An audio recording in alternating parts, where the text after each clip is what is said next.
दोस्तों, यूरोप इस समय भीषण गर्मी से सुलग रहा है। जर्मनी में एक्सप्रेसवे टूट गए हैं और ट्राम सेवाएं बंद करनी पड़ी है। इटली और जर्मनी से ट्रैफिक लाइटों के पिघलने के वीडियो सामने आए हैं।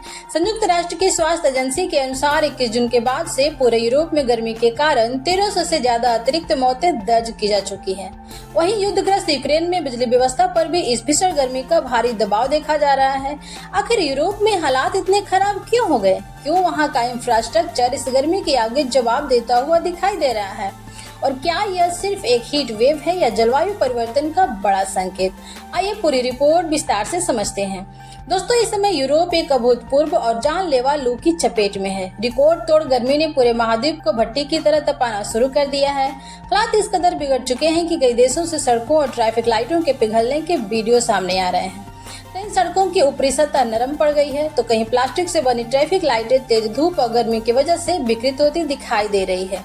इस रिकॉर्ड तोड़ गर्मी ने सिर्फ लोगों का जनजीवन ही प्रभावित नहीं किया, बल्कि अस्पतालों, परिवहन नेटवर्क, बिजली व्यवस्था और पूरे इंफ्रास्ट्रक्चर पर भी भारी दबाव डाल दिया है।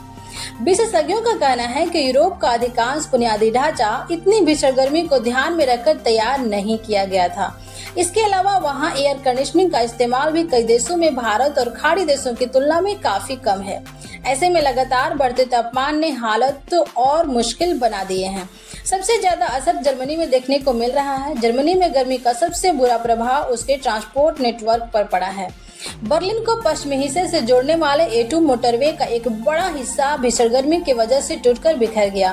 पुलिस के अनुसार हाईवे लगातार कई जगहों से क्षतिग्रस्त हो रहा है, जिसके कारण एक के बाद एक इंटरचेंज बंद करने पड़े। पूर्वी राज्य ब्रेंडनबर्ग के जिसार इलाके में तो हालात इतने खराब हो गए हैं कि प्रशासन ने साफ कहा है कि इस सड़क पर वाहनों का चलना अब सुरक्षित नहीं रह गया है। यानी जिस एक्सप्रेसवे पर हर दिन हजारों वाहन दौड़ते थे, आज वही सड़क भीषण गर्मी की मार झेल रही है। गर्मी का असर सिर्फ हाईवे तक ही सीमित नहीं रहा। जर्मनी के लिप्जिग शहर में तापमान इतना बढ़ गया कि डामर और कोलतार की सतहें नरम पड़ने लगी। स्थिति को देखते हुए ट्राम सेवाओं को पूरी तरह रोकना पड़ा, क्योंकि अधिक तापमान के कारण ट्रैक और सड़क की स्थिति सुरक्षित नहीं मानी जा रही थी।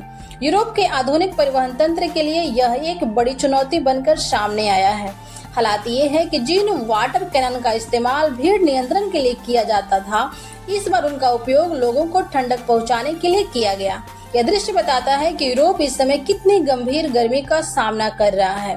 फ्रांस में भीषण गर्मी के कारण कई जगहों पर सड़कें पिघलने लगी है। इसके साथ ही बड़े पैमाने पर बिजली आपूर्ति भी प्रभावित हुई है और ट्रेनों की आवाजाही भी देर से हो रही है। इधर सोशल मीडिया पर इटली और जर्मनी के कई वीडियो तेजी से वायरल हो रहे हैं, जिनमें चौराहों पर लगी ट्रैफिक लाइटें तेज धूप और अत्यधिक गर्मी के कारण पिघलती हुई दिखाई दे रही है। इन वीडियो ने पूरी दुनिया का ध्यान अपनी ओर खींच लिया है। जहां एक तरफ यूरोप की सड़कें और ट्रांसपोर्ट सिस्टम भीषण गर्मी की मार झेल रहे हैं, वहीं दूसरी तरफ अब इस हीट वेव का सबसे दर्दनाक असर लोगों की जान पर पड़ता दिखाई दे रहा है। अस्पतालों में हीट स्ट्रोक, डिहाइड्रेशन और गर्मी से जुड़ी दूसरी स्वास्थ्य समस्याओं के मरीजों की संख्या लगातार बढ़ रही है। सबसे ज्यादा खतरा बुजुर्गों, छोटे बच्चों और पहले से बीमार लोगों पर मंडरा रहा है। भीषण गर्मी से राहत पाने के लिए बड़ी संख्या में लोग नदियों, झीलों और अन्य जलाशयों की ओर रुख कर रहे हैं, लेकिन कई जगह यही राहत जानलेवा साबित हुई। फ्रांस में 18 जून से अब तक डूबने की घटनाओं में 74 लोगों की मौत हो चुकी है। वहीं पोलैंड में अकेले पिछले रविवार को 17 लोगों की डूबने से जान चली गई। यानी गर्मी से बचने की कोशिश में भी लोग अपनी जान गंवा रहे हैं। भीषण गर्मी का असर सिर्फ इंसानों तक ही सीमित नहीं है। बाल्कन देशों में सोमवार को तापमान 40 डिग्री सेल्सियस तक पहुंच गया। तेज गर्मी और सूखे की वजह से बोस्निया के जंगलों में भीषण आग लग गई है। दमकल विभाग की टीमें लगातार आग पर काबू पाने की कोशिश कर रही है, लेकिन ऊंचा तापमान और तेज हवाएं राहत कार्यों को मुश्किल बना रही है। आमतौर पर मजबूत बिजली व्यवस्था के लिए पहचाना जाने वाला डेनमार्क भी इस बार गर्मी के सामने संघर्ष करता हुआ दिखाई दे रहा है। डेनमार्क के ऊर्जा मंत्रालय ने माना कि कई इलाकों में बिजली ग्रिड की क्षमता पूरी तरह इस्तेमाल हो चुकी है। लगातार बढ़ती बिजली की मांग के कारण ग्रिड विस्तार की मौजूदा योजनाएं भी छोटी पड़ती दिखाई दे रही है। यानी जिस देश की बिजली व्यवस्था को दुनिया मजबूत मानती है, वहां भी रिकॉर्ड गर्मी ने नई चुनौती खड़ी कर डाली है। दूसरी तरफ रूस के साथ लंबे समय से युद्ध झेल रहा यूक्रेन अब भीषण गर्मी की दोहरी मार झेल रहा है। लगातार हवाई हमलों से पहले ही कमजोर हो चुके बिजली ढांचे पर अब रिकॉर्ड तापमान का दबाव बढ़ गया है। यूक्रेन के कम से कम 5 बड़े क्षेत्रों में बिजली के इस्तेमाल पर अस्थायी प्रतिबंध लगाए गए हैं। बिजली कंपनी याशनो के सीईओ सर्गी कोलेंको ने कहा कि 4 वर्षों से युद्ध और लगातार हमलों का सामना कर रहे बिजली उपकरणों के लिए यह भीषण गर्मी अब तक की सबसे कठिन परीक्षा साबित हो रही है। इस बीच सोशल मीडिया पर फ्रांस के सैम्ब्री शहर का एक वीडियो तेजी से वायरल हो रहा है। वीडियो में देखा जा सकता है कि जैसे ही एक बड़े इलेक्ट्रॉनिक्स स्टोर के दरवाजे खुले, गर्मी से परेशान लोग बड़ी संख्या में अंदर दौड़ पड़े। लोग एयर कंडीशनर और कूलिंग फैन खरीदने के लिए एक दूसरे से आगे निकलने की कोशिश करते दिखाई दिए। धक्का मुक्की, छीना झपटी और अफरा तफरी जैसी स्थिति बन गई। हालांकि सोशल मीडिया पर वायरल किसी भी वीडियो को उसके पूरे संदर्भ के साथ देखना जरूरी होता है, लेकिन इस वीडियो ने यूरोप में पड़ रही भीषण गर्मी की चर्चा को और तेज कर दिया है। हालात को देखते हुए फ्रांस सरकार ने कई अहम फैसले लिए हैं। सार्वजनिक स्थानों पर शराब पीने पर रोक लगा दी गई है। आउटडोर खेल प्रतियोगिताओं को रद्द कर दिया गया है। आपातकालीन सेवाओं और सेना को अलर्ट पर रखा गया है। कई सरकारी कार्यक्रमों में शराब परोसने पर भी रोक लगाई गई है। साथ ही लोगों को गर्मी से राहत देने के लिए पार्कों और बगीचों को 24 घंटे खुला रखने के निर्देश दिए गए हैं। इसके अलावा एफिल टावर और पेरिस के कई सार्वजनिक स्थानों पर लोगों को ठंडक पहुंचाने के लिए मिस्टिंग स्टेशन भी लगाए गए हैं। अब सवाल यह उठता है कि आखिर यूरोप में हालात इतने ज्यादा खराब क्यों हो गए हैं? आखिर 35 से 40 डिग्री सेल्सियस का तापमान वहां के लिए इतनी बड़ी आपदा कैसे बन गया और इससे निपटने के लिए सरकारें क्या कर रही है?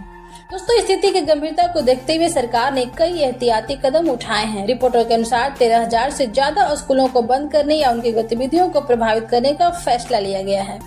कई जगह साल के अंत की परीक्षाओं का समय भी बदल दिया गया है ताकि बच्चों को दोपहर की भीषण गर्मी से बचाया जा सके। सरकार का कहना है कि स्कूल बंद करना आखिरी विकल्प है, लेकिन यदि हालात और बिगड़ते हैं तो छात्रों की सुरक्षा को प्राथमिकता दी जाएगी। फ्रांस सरकार ने सार्वजनिक स्थानों पर शराब पीने पर भी रोक लगा दी है। अब सवाल उठता है कि गर्मी और शराब का क्या संबंध है? दरअसल डॉक्टरों के अनुसार शराब शरीर में पानी की कमी यानी कि डिहाइड्रेशन को बढ़ा सकती है। भीषण गर्मी के दौरान इससे हीट एक्सॉशन और हीट स्ट्रोक का खतरा और बढ़ जाता है। सरकार का उद्देश्य यह है कि इमरजेंसी और हेल्थ केयर सेवाओं पर अतिरिक्त दबाव न पड़े और मेडिकल स्टाफ गंभीर मरीजों की देखभाल पर पूरा ध्यान दे सके। भीषण गर्मी के साथ साथ जंगलों में आग लगने का खतरा भी तेजी से बढ़ गया है। इसी को देखते हुए फ्रांस ने आपातकालीन सेवाओं और सेना को अलर्ट पर रखा है। फायर ब्रिगेड की अतिरिक्त टीमें तैनात की गई हैं ताकि कहीं भी आग लगने की स्थिति में तुरंत कार्रवाई की जा सके। सरकार लगातार लोगों से अपील कर रही है कि दोपहर के समय घर से बाहर निकलने से बचें और पर्याप्त मात्रा में पानी पीते रहें। विश्व स्वास्थ्य संगठन यानी कि WHO ने भी इस भीषण गर्मी को लेकर गंभीर चिंता जताई है। WHO के अनुसार पिछले 4 वर्षों में यूरोप में गर्मी से जुड़ी वजहों से 2 लाख से अधिक अतिरिक्त मौतें दर्ज की गई हैं। संगठन का कहना है कि इनमें से बड़ी संख्या में मौतों को समय रहते सही तैयारी और बेहतर व्यवस्था के जरिए रोका जा सकता था। इसी वजह से WHO ने सभी देशों से हीट प्लान लागू करने की अपील की है। इन योजनाओं में कूलिंग सेंटर खोलना, काम के दौरान अतिरिक्त ब्रेक देना, कर्मचारियों के लिए फ्लेक्सिबल शिफ्ट लागू करना और लोगों को गर्मी से बचाव के बारे में जागरूक करना शामिल है। सबसे ज्यादा खतरा कुछ खास वर्गों पर है। इनमें खुले आसमान के नीचे रहने वाले लोग, अकेले रहने वाले बुजुर्ग, नर्सिंग होम में रहने वाले वरिष्ठ नागरिक और छोटे बच्चे और पहले से बीमार लोग शामिल हैं। विशेषज्ञ याद दिलाते हैं कि साल 2003 में यूरोप में आए भीषण हीट वेव के दौरान लगभग 15,000 बुजुर्गों की मौत हो गई थी। यही वजह है कि इस बार सरकारें पहले से ज्यादा सतर्क दिखाई दे रही हैं। आमतौर पर यूरोप में गर्मी का मौसम 21 जून से माना जाता है, लेकिन इस बार मौसम ने तय समय से पहले ही अपना रौद्र रूप दिखाना शुरू कर दिया। यह इस साल दूसरी बार है जब पश्चिमी यूरोप भीषण हीटवेव की चपेट में आया है। इंग्लैंड, फ्रांस और जर्मनी जैसे कई देश एक साथ अत्यधिक गर्मी का सामना कर रहे हैं। मौसम वैज्ञानिकों का कहना है कि फिलहाल इस सप्ताह के दौरान गर्मी से ज्यादा राहत मिलने की उम्मीद नहीं है। अब सबसे बड़ा सवाल, भारत में कई शहर हर साल 45 से 48 डिग्री सेल्सियस तक का तापमान झेल लेते हैं, फिर यूरोप में 35 से 40 डिग्री तापमान ही इतनी बड़ी चुनौती क्यों बन गया? विशेषज्ञों के अनुसार इसकी सबसे बड़ी वजह है वहां का इंफ्रास्ट्रक्चर। यूरोप के अधिकांश घर और इमारतें ठंडे मौसम को ध्यान में रखकर बनाई गई है। दीवारों और निर्माण सामग्री का उद्देश्य अंदर की गर्मी को बाहर निकलने से रोकना होता है ताकि सर्दियों में घर गर्म रह सके। लेकिन जब लंबे समय तक भीषण गर्मी पड़ती है तो यही संरचनाएं घरों के अंदर गर्मी को रोक लेती है और तापमान काफी बढ़ जाता है। इसके अलावा यूरोप के कई देशों में एयर कंडीशनर का इस्तेमाल भी भारत या खाड़ी देशों की तुलना में काफी कम है।